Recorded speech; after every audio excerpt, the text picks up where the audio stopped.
Hello everyone, good morning. Welcome to Unacademy's wifi study YouTube channel. और दोस्तों, जो आज का हमारा सेशन है, यहाँ पर लोग डिस्कशन करेंगे हमारे एनटीपीसी की जो सीरीज चल रही है उसको। और यहाँ पर दोस्तों में बात करें जो हमारा जो सीबीटी 1 एग्जाम हुआ था, उससे जो भी आपके एग्जाम में क्वेश्चन आ सकते हैं सीबीटी 2 में या फिर एमटीएस में, एसएससी जीडी में, तो उनको हम लोग करेंगे। तो आइए गाइस, जो सेशन है इसको हम लोग यहाँ पर स्टार्ट कर लेते हैं। और फर्स्ट ऑफ ऑल गाइस, जो बच्चे फर्स्ट टाइम मेरी क्लास में है, मैं उनको बताना चाहूंगा कि मेरा नाम अनुराग है और मैं आप लोग को दोस्तों एसएससी कैटेगरी में जो जनरल अवेयरनेस के सब्जेक्ट है वो आप लोग के साथ में डिस्कशन करता हूँ। और यहाँ पर दोस्तों बात करें तो ये आप मेरे क्रेडेंशियल देख सकते हो, यहाँ पर आप मेरा टीचिंग एक्सपीरियंस देख सकते हो। और ये जो सब्जेक्ट है history, polity, geography, economic, current affair, strategy के, ये मैं आपको पढ़ाता हूँ। गाइस, ये मेरा कोड है NG10, जिसका यूज करके आप अनअकैडमी पर मैक्सिमम डिस्काउंट अवेल कर सकते हो, चाहे वो कोई सी भी कैटेगरी हो, SSC, bank, railway, UPSC, GATE, कोई सी भी। ठीक है गाइस, तो चलिए आगे हम लोग यहाँ पे डिस्कशन को अपना कंटिन्यू करते हैं। तो गाइस, यहाँ पे आप देखिएगा एवरी संडे आपको देखने को मिलता है एसएससी कॉम्बेट। ये बेसिकली एक स्कॉलरशिप टेस्ट है जो कि आपको 12 PM पे देखने को मिलता है एवरी संडे को दोस्तों। और हम लोग गाइस बात करें तो इसको आप कैसे दे सकते हो, तो आपको अपने एंड्रॉइड मोबाइल पे अनअकैडमी लर्निंग ऐप इंस्टॉल करना है। और दोस्तों, इस वीडियो के डिस्क्रिप्शन में लिंक दिया हुआ है एसएससी कॉम्बेट का, तो खुद को एनरोल करो और यूज करो दोस्तों इनवाइट कोड NG10। यहाँ पर आपसे 40 क्वेश्चन पूछे जाएंगे और 50 मिनट का आपके पास टाइम होगा। अगर आप टॉप 3 में दोस्तों आओगे तो 1 ईयर का सब्सक्रिप्शन बिल्कुल फ्री मिलेगा। रैंक 4 to 10 लाओगे तो 75% ऑफ मिलेगा। रैंक 11 to 50 लाओगे तो 50% की स्कॉलरशिप मिलेगी। रैंक 51 से 500 लाओगे तो 25% की। यदि दोस्तों आप रैंक लाओगे 501 से 1000 तो आपको 20% की स्कॉलरशिप देखने को मिलेगी। आगे दोस्तों लोग बात करें तो 30 प्लस बैचेस आपको एवरी वीक में मिलती है अनअकैडमी प्लस में। 300 प्लस क्लासेस एवरी डे मिलती है। 70 प्लस दोस्तों टॉप एजुकेटर आपको पढ़ाते हैं अनअकैडमी पर। 40,000 आवर का रिकॉर्डेड कंटेंट आपको मिलता है। 20,000 प्रैक्टिस क्वेश्चन मिलते हैं दोस्तों। और 90% से भी ज्यादा जो एसएससी के स्टूडेंट दोस्तों उनका ट्रस्टेड है। यहाँ पर मैं आपको बताना चाहूंगा दोस्तों कि आप एक सिंगल सब्सक्रिप्शन में जितने भी फैकल्टीज आपको अनअकैडमी पर देखने को मिलते हैं एसएससी कैटेगरी में, सभी आपको पढ़ाएंगे। हर एक लेक्चर का पीडीएफ डाउनलोड कर सकते हो। हर फोर्थ सेशन जो होता है दोस्तों वो आपका डाउट क्लियरिंग सेशन होता है, ये बात भी आप याद रखें। आगे दोस्तों लोग बात करें तो जो हमारा प्लस बैच चल रहा है, ये चल रहा है 6 अक्टूबर से दोस्तों। और इस समय मैं इसमें पढ़ा रहा हूँ दोस्तों आपको इंडियन पॉलिटी, और इसका जो टाइमिंग होता है ये होता है 4:15 PM। तो मेरे अलावा दोस्तों और भी जो फैकल्टी उन सभी के प्लस कोर्सेस आपको अवेलेबल हो जाएंगे एक सिंगल सब्सक्रिप्शन में। और इस समय 1 ईयर की फी है 6800 और 2 ईयर की बात करें तो 7800, बट ये पे मत करो। यूज करो दोस्तों मेरा कोड NG10, इंस्टेंट आपको 10% ऑफ मिलेगा। और 1 ईयर की फी हो जाएगी 5850 दोस्तों, और 2 ईयर की बात करें तो 7020। और आप सभी फैकल्टीज के साथ में दोस्तों पढ़ पाओगे। तो चलिए सेशन को स्टार्ट कर लेते हैं दोस्तों। जैसा कि क्वेश्चन आपके सामने दिख रहा है, OSI जो मॉडल होता है इसमें टोटल कितनी लेयर है। तो गाइस, मैंने आपको समझाने के लिए यहाँ पे टोटल 7 लेयर दे दी है। तो आप इसको दोस्तों याद करना, आपको पूछा जाएगा सीधे सीधे 7 लेयर है, ठीक है ना। तो 7 लेयर आप याद रखें।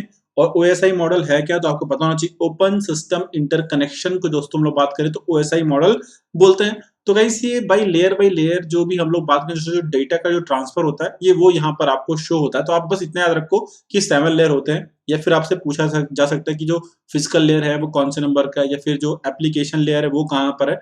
तो ये आप लोग दोस्तों यहाँ पे ध्यान से रखेंगे।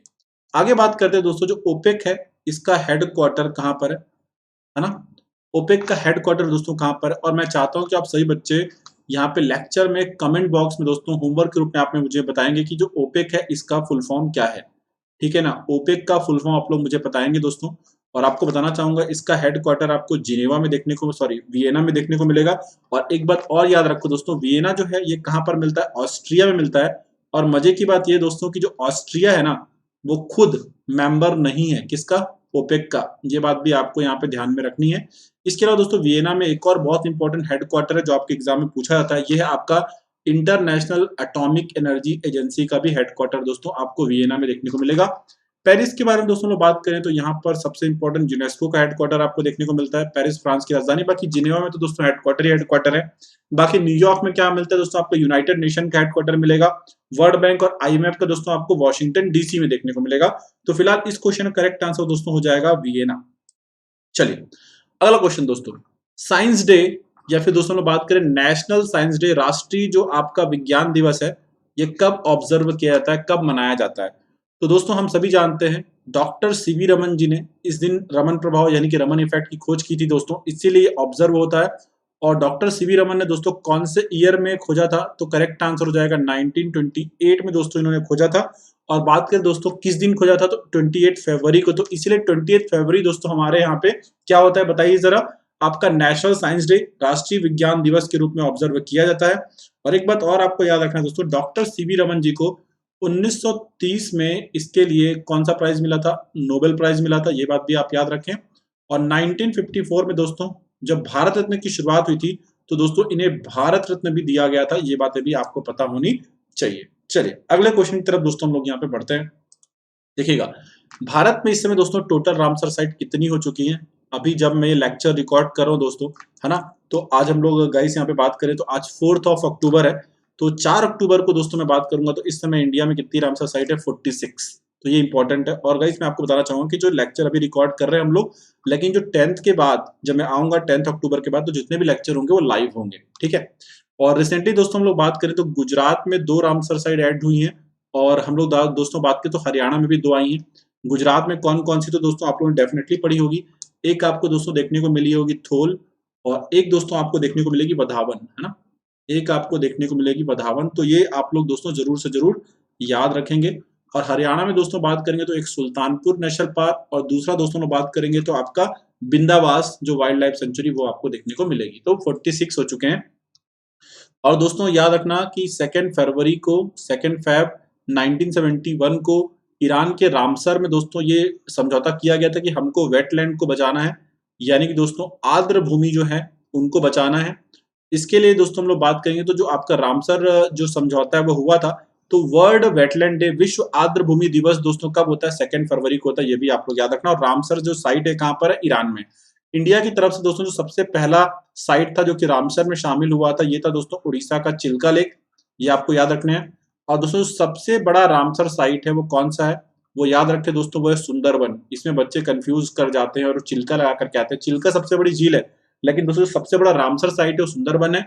और जो सबसे छोटा रामसर साइट है दोस्तों वो आपको मिलेगा रेणुका लेक, और ये जो रेणुका लेक है दोस्तों ये आपको कहाँ पर मिलेगा, हिमाचल प्रदेश में मिलेगा। तो ये बातें भी आपको याद रखना है। और रेणुका फेस्टिवल भी दोस्तों आपको हिमाचल प्रदेश में देखने को मिलता है। तो काफी इंपॉर्टेंट है दोस्तों ये रेणुका लेक, की सबसे छोटा रामसर साइट है, लोकेटेड इन हिमाचल प्रदेश। और आपको पता है दोस्तों सुंदरबन कहाँ पर मिलेगा, आपको मिल रही है वेस्ट बंगाल में देखने को मिलेगा। चलिए अगले क्वेश्चन की तरफ दोस्तों लोग बढ़ते हैं। तो हमसे पूछा जा रहा है एसआई यूनिट क्या है दोस्तों, इलेक्ट्रिक करंट का। इलेक्ट्रिक करंट का देखो भाई, अगर दोस्तों हम लोग बात करें चार्ज का पूछता तो हम लोग कुलाम बताते, लेकिन करंट का पूछा है तो आपको पता होना चाहिए दोस्तों कि करंट का आपको क्या देखने को मिलेगा, एम्पियर देखने को मिलेगा। उसी तरीके से दोस्तों मैं बात करूंगा, जैसे आपका रेजिस्टेंस पूछ लिया जाए तो रेजिस्टेंस के लिए दोस्तों हम लोग बात करेंगे, जो प्रतिरोध होता है उसके लिए क्या मिल जाता है, आपको ओम देखने को मिलता है। ऐसे हीट के लिए आपको ऊपर दिया हुआ है। देन हम लोग बात करें दोस्तों प्रेशर का भी आपको मिल जाएगा, है ना। तो ये सब चीजें आपको धीरे धीरे पढ़ते रहना है एग्जाम में, क्योंकि हमारे क्वेश्चन आते हैं। अगला दोस्तों जो इलेक्शन कमीशन है, जो चुनाव आयोग है, ये हमारे संविधान के कौन से अनुच्छेद में दिया गया है, तो दोस्तों काफी इंपॉर्टेंट है। अगर ये हमारे कॉन्स्टिट्यूशन में दिया गया, देन डेफिनेटली जो इलेक्शन कमीशन है ये कैसी बॉडी है दोस्तों बताओ, ये एक कॉन्स्टिट्यूशनल बॉडी है, यानी कि दोस्तों ये एक संवैधानिक निकाय है। ये एक कॉन्स्टिट्यूशनल बॉडी है, यानी कि दोस्तों ये एक संवैधानिक निकाय है, क्योंकि हमारे कॉन्स्टिट्यूशन में और कौन से आर्टिकल में मौजूद है दोस्तों, याद रखना अनुच्छेद क्रमांक 324 आर्टिकल नंबर 324 में है। हाँ, इलेक्शन कमीशन दोस्तों कब बना था, तो ये भी याद रखना है 25 जनवरी को बनाया गया था, और ईयर था 1950। और इसीलिए दोस्तों इस दिन हम लोग क्या ऑब्जर्व करते हैं, नेशनल वोटर्स डे, राष्ट्रीय मतदाता दिवस भी इसी दिन होता है। हालांकि दोस्तों इसी दिन हमारा नेशनल नेशनल टूरिज्म डे भी होता है, राष्ट्रीय पर्यावरण दिवस भी होता है, लेकिन सॉरी पर्यावरण बोल रहा हूँ, नेशनल टूरिज्म डे यानी कि राष्ट्रीय दोस्तों पर्यटन दिवस भी होता है। लेकिन जो वर्ल्ड लेवल का पर्यटन डे है दोस्तों वो 27 सितंबर को होता है, वर्ल्ड टूरिज्म डे यानी कि विश्व पर्यटन दिवस, ठीक है ना। आर्टिकल 326 में क्या दोस्तों, ये भी इंपॉर्टेंट है, इसमें आपको मिलेगा राइट टू वोट, यानी कि मतदान का अधिकार दोस्तों यहाँ पर मिलता है आर्टिकल नंबर 326 में। और यहाँ पर एक बात और याद रखो दोस्तों, 61वां जो संशोधन था जो कि कब हुआ था 1988 में, इसके थ्रू ही वोटिंग की एज को दोस्तों 21 से खत्म करके कितनी कर दी गई थी, 18 से अगर आप ज्यादा है तो आप वोट कर सकते हो। तो ये भी दोस्तों आपको देखने को मिलेगा। हालांकि ये जो अमेंडमेंट है दोस्तों लागू कब हुआ था, 1989 में हुआ था, और इस समय सरकार किसकी थी दोस्तों, राजीव गांधी की सरकार थी। ये भी क्वेश्चन याद रखेंगे। हमारे फर्स्ट चीफ इलेक्शन कमिश्नर दोस्तों कौन थे, यस और नो, ये थे मिस्टर सुकुमार सेन। और आप लोग को दोस्तों इस लेक्चर के कमेंट में बताना है, जब लेक्चर हो जाए उसके बाद क्या बताना है कि हमारे इस समय चीफ इलेक्शन कमिश्नर यानी कि मुख्य चुनाव आयुक्त कौन है, उनके साथ में दोस्तों 2 इलेक्शन कमिश्नर कौन है, यानी कि 2 निर्वाचन आयुक्त कौन है, और दोस्तों उनके नीचे हम लोग जो बात करें जो डेप्यूटी इलेक्शन कमिश्नर है वो कौन है। तो ये सब दोस्तों आप लोग कमेंट में मुझे बताएंगे लेक्चर के बाद। चलिए अगला क्वेश्चन दोस्तों हम बात करेंगे। यूनेस्को का एक वर्ल्ड हेरिटेज साइट है दोस्तों हुमायूं का मकबरा। ये आप सभी जानते हो दोस्तों, ये आपको कहाँ पर मिलता है, ये हमारे दिल्ली में मिलता है। और आपसे पूछा जा रहा है दोस्तों ये किसने बनवाया था। देखो ये हुमायूं का मकबरा है, दिल्ली में है, और इसी को देख करके दोस्तों लोग बात करें तो ताजमहल के बारे में सोचा गया और ताजमहल को बनाया गया था।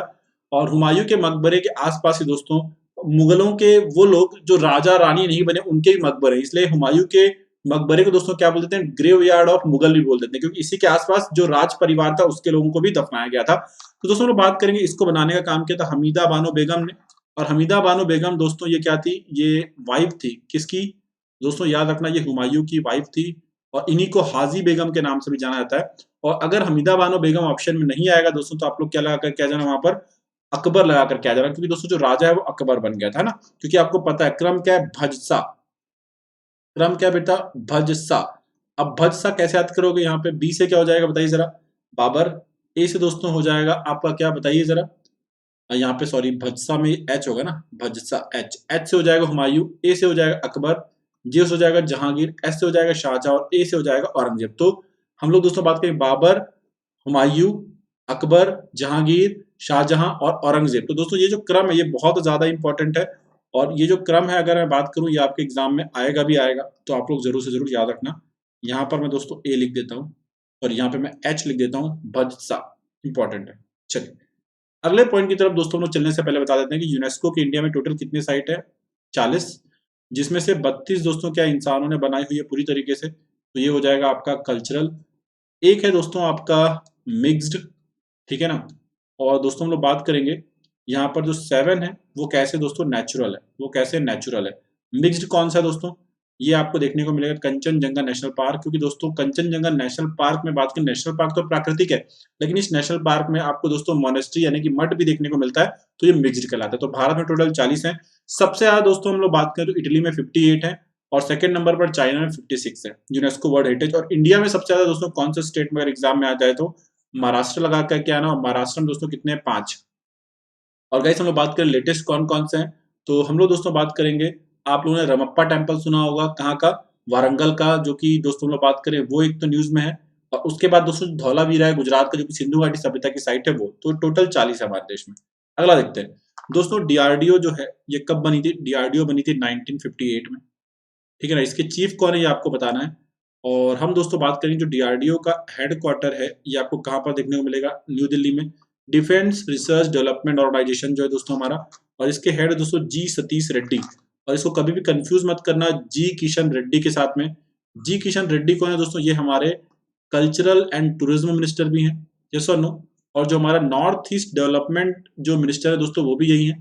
तो ये बात दोस्तों आप लोग याद रखना, जी किशन रेड्डी और जी सतीश रेड्डी में जमीन आसमान का अंतर है, ठीक है। चलिए अगला क्वेश्चन देखते हैं दोस्तों, बंगाल डिवाइडेड जब हुआ था उस समय भारत का वाइसरॉय कौन था, तो दोस्तों इसका एक ही हाथ हुआ करता था, और ये व्यक्ति था कौन, कर्जन।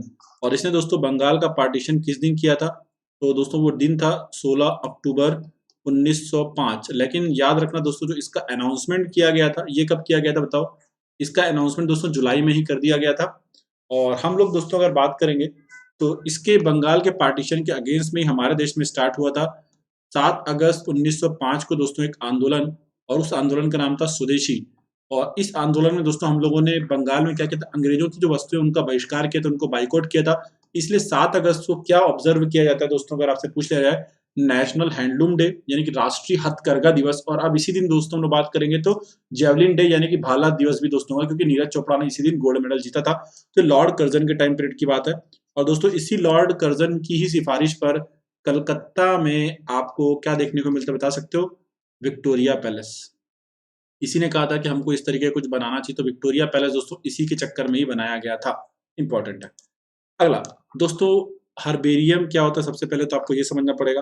अगर गाइस हम लोग यहाँ पे बात करेंगे हर्बेरियम के बारे में, तो हर्बेरियम है क्या, देखो बेटा अगर हम यहाँ पे हर्बेरियम के बारे में समझे तो आप बोल सकते हो ऐसे पेड़ पौधे वगैरह जिनका दोस्तों हम लोग बात करेंगे तो मिलना मुश्किल है, तो जिनको आप प्रिजर्व करके रखते हो, मेरी बातों को आप लोग थोड़ा सा यहाँ पे ध्यान से समझना, जिनको आप लोग क्या करते हो, प्रिजर्व करके रखते हो दोस्तों, है ना, उसी को हर्बेरियम कहते हैं। और हमसे यहाँ पे जो क्वेश्चन पूछा जा रहा है, वो क्वेश्चन क्या पूछा जा रहा है कि the largest herbarium of India is located, Bharat का सबसे बड़ा जो हर्बेरियम है दोस्तों, वो आपको कहाँ पर देखने को मिलेगा, है कि नहीं? यही क्वेश्चन पूछा जा रहा है कि नहीं? तो बताओ, कोलकाता, लखनऊ, मुंबई या फिर कोयम्बटूर, इनमें से दोस्तों कहाँ पर सबसे बड़ा हर्बेरियम देखने को मिलेगा? दोस्तों हम लोग बात करेंगे, ये हर्बेरियम आपको देखने को मिलेगा कोलकाता में देखने को मिलेगा, और काफी इंपॉर्टेंट है दोस्तों कोलकाता, तो याद रखना। दोस्तों बैरन आइलैंड के बारे में खास बात क्या है, इंडिया का एकमात्र एक्टिव वॉल्केनो है, यानी कि भारत का एकमात्र सक्रिय ज्वालामुखी। ये कहाँ पर है दोस्तों? ये अंडमान जो ग्रुप है वहां पर देखने को मिलेगा। और अंडमान ग्रुप में दोस्तों एक और आइलैंड भी मिलता है जिसको हम लोग बोलते हैं, हम लोग दोस्तों बात करें तो वो एक डोरमेंट है, डोरमेंट आइलैंड। डोरमेंट वॉल्केनो का मतलब क्या है दोस्तों? एक ससुप्त आइलैंड है, सॉरी, ये डोरमेंट वॉल्केनो का मतलब क्या है? एक सोया हुआ ज्वालामुखी है। और एक्टिव वॉल्केनो का दोस्तों मतलब क्या है? सक्रिय ज्वालामुखी। देखो, सक्रिय ज्वालामुखी क्या होता है? वो बहुत जल्दी जल्दी फटता है, और डोरमेंट दोस्तों बहुत लंबे समय के बाद। ठीक है, तो दोस्तों अंडमान में ही एक मिलता है आपको नारकोंडम। जो नारकोंडम है दोस्तों, ये एक डोरमेंट वॉल्केनो है, यानी कि एक सशुप्त ज्वालामुखी जो कि लंबे समय के बाद दोस्तों फटने के चांसेस आपको देखने को मिलेंगे। और दोस्तों याद रखना, अंडमान और निकोबार की सबसे ऊंची चोटी का नाम है सैडल पीक, ये आपको नॉर्थ अंडमान में देखने को मिलेगी। सबसे ऊंची चोटी दोस्तों अंडमान और निकोबार की सैडल पीक। और अंडमान और निकोबार के बीच में से दोस्तों कितने डिग्री चैनल जाता है, तो ये भी हमें याद होना चाहिए। यहाँ से 10 डिग्री चैनल आपको देखने को मिलेगा। ठीक है, और लक्षद्वीप के बारे में दोस्तों बात करेंगे, इसमें टोटल आइलैंड कितने हैं? 36। और ये हमारे कंट्री का दोस्तों क्या बना है? First organic UT.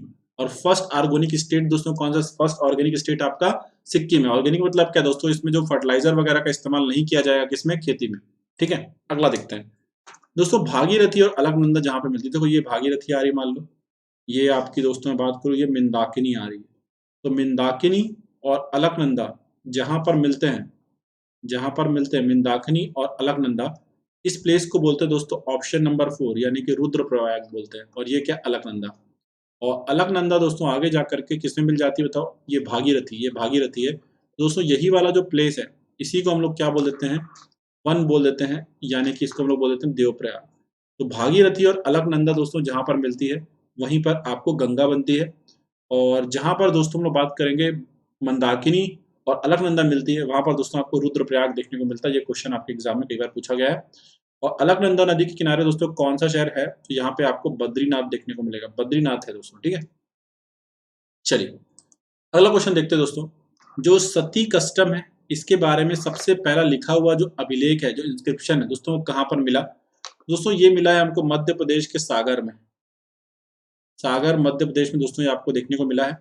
और ये जिस टाइम पीरियड का है दोस्तों, वो डायनेस्टी हुआ करती थी गुप्ता, और उसमें जो राजा हुआ करता था दोस्तों, उसका नाम था भानुगुप्त। तो हुआ क्या था, एक बैटल होती है जिसमें भानुगुप्त का जो दोस्त है दोस्तों, उसके प्राण चले जाते हैं, यस और नो। तो उसके बाद दोस्तों जो उसी की वाइफ है, उस सोल्जर की जो वाइफ है, जो दोस्त की वाइफ है, उसने दोस्तों क्या किया?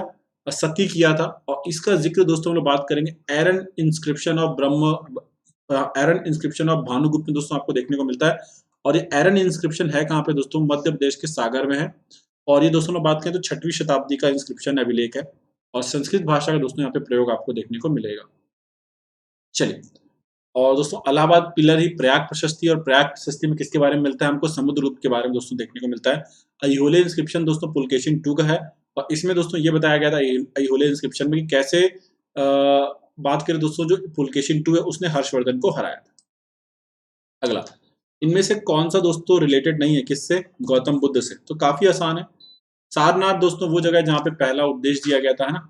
तो सारनाथ को दोस्तों लोग बात करेंगे तो धम्म चक्र प्रवर्तन बोलते हैं। बोध गया वो जगह है दोस्तों जहाँ पे ज्ञान मिला था। कुशीनगर वो जगह है दोस्तों जहाँ पर उन्होंने अपने प्राण त्यागे थे। और पावापुरी दोस्तों वो जगह है जहाँ पर प्राण त्यागे गए थे, किसके द्वारा बताओ? महावीर स्वामी के द्वारा, महावीर स्वामी के द्वारा। और महावीर स्वामी ने दोस्तों यहीं पर जो बौद्ध भिक्षु हैं उनके रहने की भी व्यवस्था की थी, यानी कि दोस्तों जैन संघ भी बनाया था। और हम लोग दोस्तों बात करने की कोशिश करें तो यहीं पर इनकी डेथ भी हुई थी, किसकी? महावीर स्वामी की।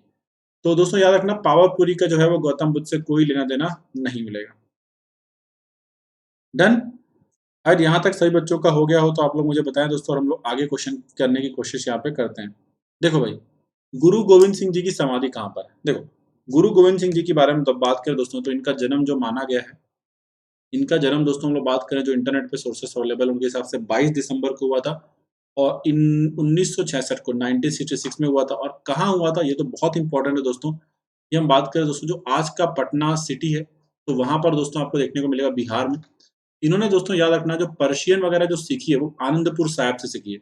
यहाँ पर दोस्तों इन्होंने पढ़ाई की है और पर्शियन भाषा जो है इसका ज्ञान भी इन्होंने यहाँ से लिया था, आनंदपुर साहिब जो कि कहाँ पर है, पंजाब में आपको देखने को मिलेगा। ठीक है। और दोस्तों इनकी जो मृत्यु है ये कब हुई है, अगर आपसे एग्जाम में क्वेश्चन पूछ लिया जाए तो दोस्तों बात करेंगे, डेट है आपका 7 अक्टूबर और ईयर था दोस्तों 1908, है ना सर। 1908 में यहाँ पे कैसे लिख सकता हूँ, 1708। Yes sir no, just second यहाँ पे क्लियर कर देते हैं।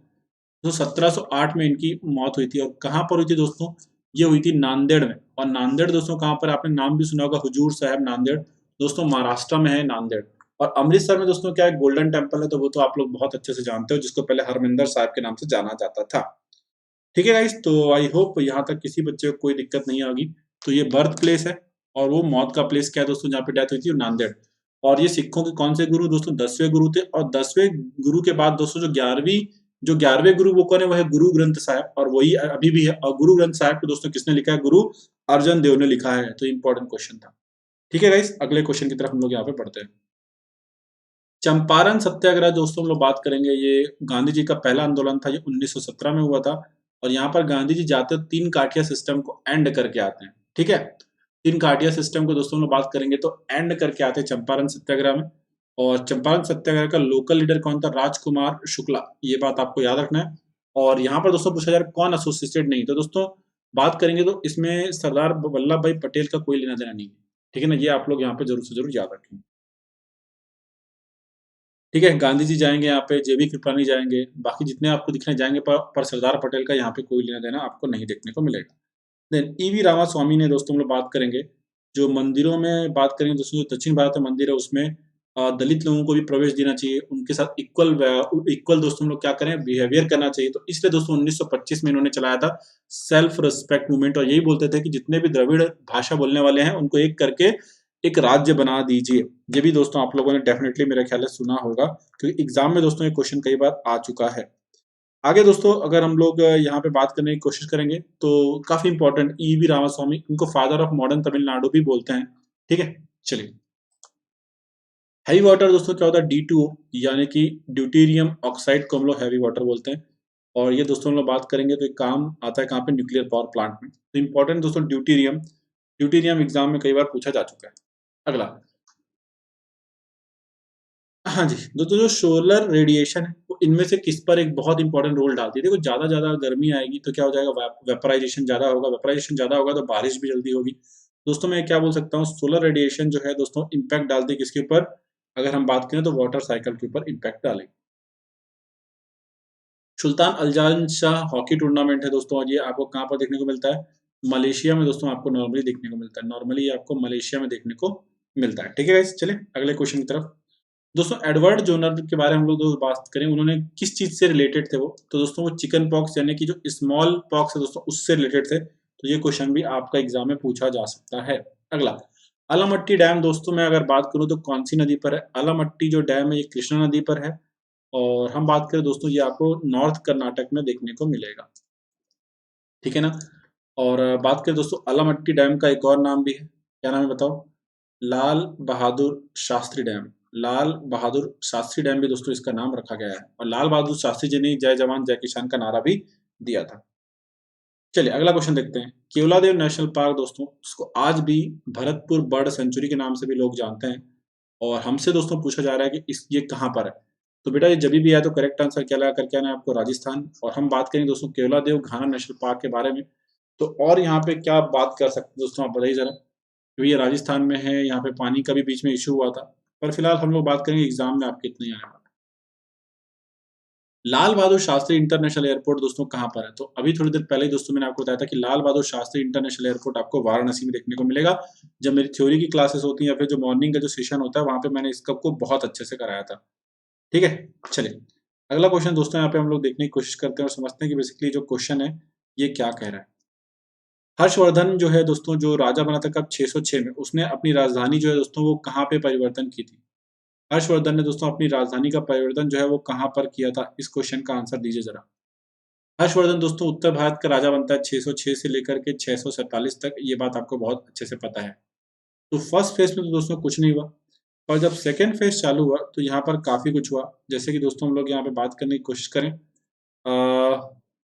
इसने अपनी राजधानी को क्या किया दोस्तों, थानेश्वर जो कि हरियाणा है, वहां से हटा करके कन्नौज यानी कि उत्तर प्रदेश दोस्तों ले आया, क्योंकि उस एरिया में बहुत ज्यादा बैटल वगैरह हुआ करती थी, लड़ाइयाँ हुआ करती थी। तो ये काम भी दोस्तों ने बात करें तो किसने किया था दोस्तों बताओ? हर्षवर्धन ने दोस्तों ये किया था। थानेश्वर से कन्नौज ले आया था, कन्नौज आपको यूपी में देखने को मिलेगा। और हर्षवर्धन ने 3 बुक लिखी थी, पीएनआर, प्रियदर्शिका, नागनंदा, रत्नावली। और हर्षचरित्र दोस्तों किसने लिखी थी? वो बाण भट्ट ने लिखी थी, जो कि हर्षवर्धन का कोर्ट पोएट था। तो इंपॉर्टेंट है गाइस, एग्जाम में क्वेश्चन पूछा जाएगा।